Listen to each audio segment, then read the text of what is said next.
আসসালামু আলাইকুম রহমতুল্লাহি ওবারাকাতু নাহমাদুহু ওয়া নুসাল্লি আলা রসুলিহিল করিম আম্মা বাআদ।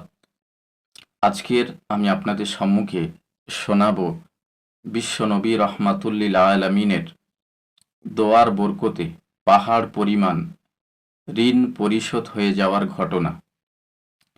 হযরতে জাবির রাদিয়াল্লাহু তাআলা আনহু, তিনি ছিলেন রসুলের খুব বড় মাপের একজন সাহাবা।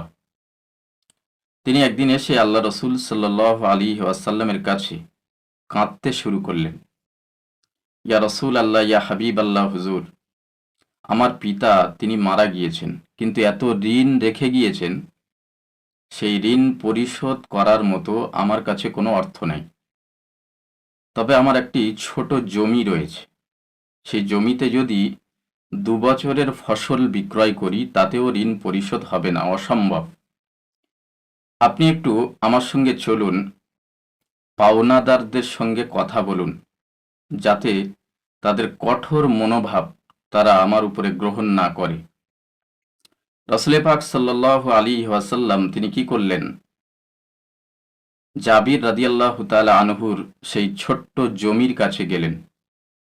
জমির চারপাশে ঘুরে আল্লাহর নবী দোয়া করলেন।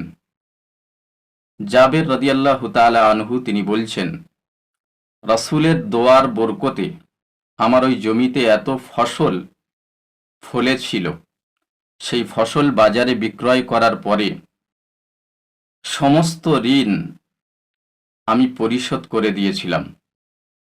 তারপরেও বহু অর্থ আমার কাছে জমা ছিল। সুবহানাল্লাহ।